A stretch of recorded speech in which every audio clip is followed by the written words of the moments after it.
Hello mga ka-travel, this is Paul of Global Pinoy Travel and Tours and welcome back to our channel. So in this video, yung pag-uusapan po natin or yung isi-share ko sa inyo is ano nga ba yung dapat nating gawin after nating mag-franchise nung travel and tours business with Global Pinoy. So karamihan po, syempre, ng mga nag-a-avail or nagpa-plan pa lang mag-avail po nitong ating travel and tours business is yun po usually no yung wino-worry nila or iniisip nila no after ko bang mag-franchise, after ko mag-start no ganitong business, ano ba dapat yung kailangan kong gawin? Okay? So yun po yung i-share ko dito sa video na to. So quick story or quick sharing lang po regarding sa akin. So I've been doing this business for 8 years na din and with Global Pinoy po. Okay? So bilang dating empleyado, bilang dating OFW no na nag-work po ako dati sa Singapore. So ito po yung nakatulong sa akin.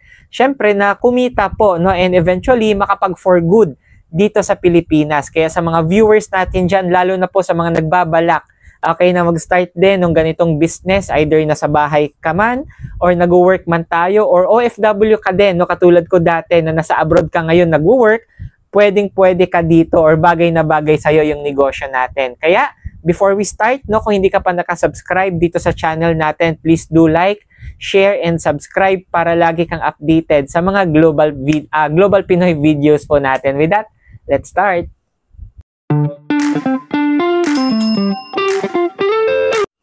So start na tayo guys in our topic for this video. So after ko bang mag-start or mag-franchise ng travel and tourist business with Global Pinoy, ano ba yung next step? 'Di ba? Ano ba yung next na gagawin ko? Okay? So number 1 is you must learn the business. Okay? So ulitin ko po, once na nag-start na tayo, nag-avail ka na nung franchise. Okay? So after mong mag-start, unang-una pong dapat natin gawin, you must learn the business as soon as possible. Okay? So for sure, karamihan sa atin is first time okay sa ganitong industry or sa ganitong negosyo. Kaya it's very important po na tayo mismo, we must learn okay kung paano ba i-operate or paano po i-market effectively ito pong negosyong ginagawa ho natin. So example, katulad ko po before, si Global Pinoy po kasi is first business ko na pinasukan no, or first franchise ika nga na in-avail ko. Okay, and until now, ito po yung ginagawa ko. So before, mahilig lang ako mag-travel, no? Pero in starting a travel business, hindi ko alam no paano ba i-operate, paano ko ba siya i-market, no ano ba yung gagawin ko, okay, para kumita ako ng malaki dito sa business na to. So yun po yung turo sa akin din ng aking mentor po before na syempre gusto natin lahat, 'di ba, na kumita agad. Okay, after nating mag-start. Pero it's very important guys na syempre matutunan natin yung in and out ng negosyo natin, no? So paano ba ito ino-operate, paano tayo nag-navigate ng ating platform or system, paano tayo nagtatransact, okay, paano natin ina-accommodate yung mga clients po natin, and syempre, paano natin mina-market din, okay, yung negosyo natin para makakuha tayo ng maraming customers po. So, ang kagandahan with Global Pinoy is meron pong provided trainings yung ating company. So, libre po yan. So, free trainings po na kinakandak ni Global Pinoy para doon sa mga bago or kakastart pa lang ng ganitong business. Kaya, wag po kayong mag-worry kung mag-start po kayo na, kunwari, aaralin ko ba to na ako lang mag-isa, no? Baka pag-join ko or pag-start ko, baka bahala na ako sa buhay ko, di ba? So, hindi po ganon, okay? So, may provided trainings po tayo. And, syempre, if you message me directly, no? Kunwari, dito mo nakita yung Global Pinoy sa mga videos ko po, no? And, syempre, nag-start ka, ako din po directly yung mag-a-assist, no? Personally na mag-guide sa'yo habang ikayo po is nag-uumpisa dito po sa negosyo natin. So, marami po tayong trainings na available na tinuturo, no? So, unang-una doon is yung ating technical training. So, yun naman is yung more on how to operate and how to transact. Okay? So, para ma-familiarize nyo yung system na ginagamit natin, yung ating platform, paano ba tayo nagsa-search ng flights, paano tayo nag-a-add ng markup, paano tayo nagbo-book ng ticket, paano tayo a-arrange no ng mga tour packages, so on and so forth. Okay? So ayun po. And pangalawa, syempre marami pa guys no, may mga online marketing training and marami pang iba. So i-discuss din po namin yan sa inyo once you start po dito sa negosyo natin. So you need to give time na aralin po talaga itong negosyo po natin. So let's say no, bigyan mo yung sarili mo mga 2 weeks to 1 month, okay, or more. Depende po sa bilis, no, kung sa bilis nating matuto. Okay, doon po sa mga provided trainings natin.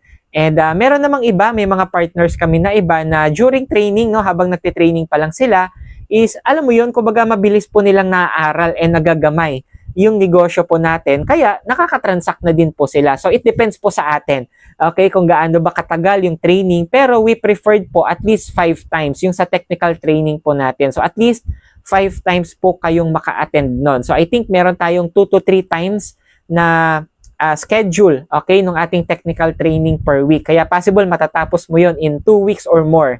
Okay, so minimum 2 weeks po. Okay?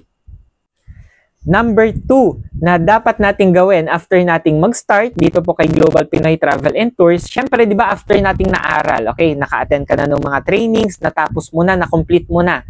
Okay, alam mo na ano yung gagawin, paano mag-transact, paano mag-accommodate, paano mag-operate. So, pangalawa po na gagawin natin is you need to promote the business. Okay? Syempre, kahit anong negosyo po, kailangan talaga pinopromote yan, no? Mina-market ho natin. Kasi, di ba, pag ikaw lang yung nakakaalam na meron kang negosyong ganito, for sure, wala hong magpapabook sa'yo, wala hong magtatransact. Tama po? So, saan ba natin pwedeng i-promote itong negosyo po natin? So, I highly suggest, unang-una po, is syempre, dun sa mga kakilala natin.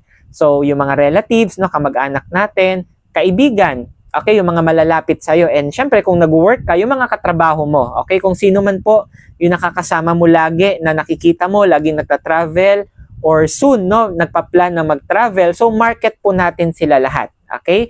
So, syempre, unang-una yung mga kakilala.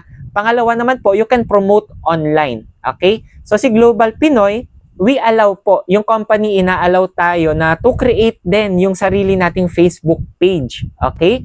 So, pwede ka mag-promote ng business natin sa sarili mong Facebook profile or any social media accounts. Pwede ka ding gumawa ng mga social media pages mo. Katulad nga nun yung Facebook page. And also, pwede kang gumawa ng sarili mong pangalan. No? For example, Happy Travel and Tours. No? Or depende sa'yo. Okay? Pero mas maganda po, lagyan natin sa dulo, powered by Global Pinoy. Para at least aware yung mga tao na dito po tayo naka-affiliate, no? Or franchisee po tayo ni Global Pinoy. Para at least, no, yung mga questions nila about legalities, kung accredited ka ba, so, masasagot na po agad, no? Kasi si Global Pinoy po is, syempre, matagal na po in the industry and kompleto po tayo ng mga permits and accreditations to operate our business. So, you need to promote your business para maging aware yung ating po mga kakilala, yung mga potential clients natin. So, pakonti-konti, no? So, pwede naman yon. Kunwari, first week mo, attend ka muna ng training until second week. After po nun, kung unti-unti mo nang nagagamay, you can promote, no, pa konti-konti, okay? Sabihin mo or i-promote mo, no? I-advertise natin sa mga kakilala natin. Mag-promote ka na din online, pwede ka na din mag-post. So usually yung mga questions sa amin doon, Sir Paul, ano ba yung ipopost ko? Hindi ko alam. Okay, lalo na sa online. So huwag kayong mag-alala kasi dito sa Global Pinoy, meron po tayong mga readily available na mga digital materials. Okay, lalo na po yung mga tour packages natin na ikakopy mo na lang yon, igagrab mo na lang, and syempre, isi-share na lang po dun sa mga social media accounts po natin. So, kung may edit ka man dun, siguro yung contact details mo na lang. Okay, so kunwari, yung mga tour packages natin like trip to Boracay, trip to Palawan, trip to Hong Kong, Singapore, Japan, Korea, napakarami po. Okay, so dun pa lang, di ba, nagiging aware na yung mga kakilala natin na, uy, nagbi-business ka na pala nung ganito, may travel and tours ka na, no? So soon, pag syempre may upcoming travel sila or gusto nilang magpabook ng flight, sa atin po agad sila pupunta. So yun po yung pangalawa, we need to promote our business. So last but not the least, guys, no, number 3, okay? So yung number 1 kanina, learn the business. And number 2, we need to promote our business. And number 3 is syempre, you need to transact and earn. Okay? So, kunwari, naaral mo na, no, na-master mo na yung pasikot-sikot nitong negosyo natin. Na-promote mo na nung maayos. Okay, itong negosyong ginagawa natin. So, number 3, syempre, pag may mga potential clients ka na, you need to transact. Okay? Kasi syempre, own business po natin to. So, sa atin po talaga magko-contact, no, yung mga clients natin. Tayo po mismo yung magfa-facilitate or magta-transact ng mga bookings po nila, no? Either flight man yan, tour packages, or kung ano-ano pa, no? Kasi marami tayong mga services, di ba? May mga insurance tayo, loading, bills. So, pwede mo ding isabay yun. Pwede mong i-maximize yung negosyo po natin. So, sa pag-transact naman, doon pa lang po sa training kasi, no? Bakit nauuna yung dapat na learn the business or umattend tayo ng training para pag nagkaroon ka na ng clients na nag-inquire sa'yo or ready na siyang mag-book, okay, alam mo na yung gagawin mo, mabilis na lang po. Okay, so hindi tayo napapahiya doon sa mga clients or mga kaibigan natin. Okay, and syempre, for every transaction na ginagawa ho natin dito kay Global Pinoy is meron pong tayong income doon. Okay, so flights, tour packages, and all our other additional services po. So may income po tayo doon in every transaction na gagawin natin. So yun na po yung last, no, mag-i-enjoy ka na doon sa mga mag-i-inquire sa'yo, magpapacheck ng flight, magpapabook, at napakarami pa hong iba. And very normal ho yan, no? Habang tayo po ay nag-uumpisa, kadalasan sa umpisa, puro inquire pa lang. No? It's normal, kasi ganyan din po ako dati. Yung mga kakilala ko, kamag-anak ko, puro inquire, patingin muna, pacheck, makano ba yung ticket, papunta dito, sa date na ganito. So, normal po yan. Basta na-accommodate po natin, naalagaan natin ng maayos, yung mga clients and customers po natin, huwag kang mag-alala, no? Kasi babalik at babalik sila sa'yo once ready na ho silang mag-transact or magpa-book sa atin.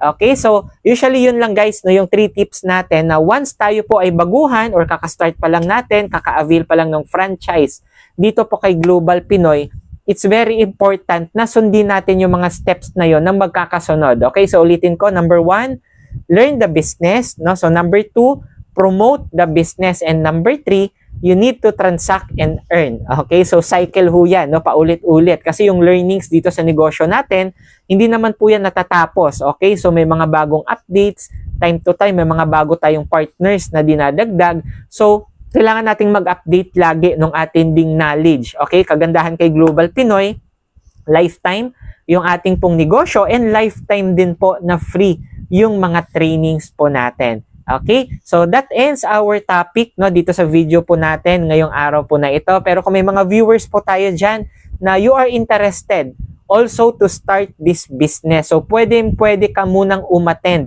ng ating online webinar. So libre lang po yan para mas maintindihan mo, di ba? All about Global Pinoy, ano ba yung business natin, yung mga services na ino-offer natin, paano tayo kikita dito, and paano mo din mauumpisahan yung ganitong negosyo. Kaya kung interested ka, you can message me directly sa mga contact details na ilalagay ko po dito sa screen or dyan po sa may ating description box. Okay? And also, no, kung napatapos mo itong part na to, okay, kung umabot ka dito sa last part ng ating video, please comment down below start.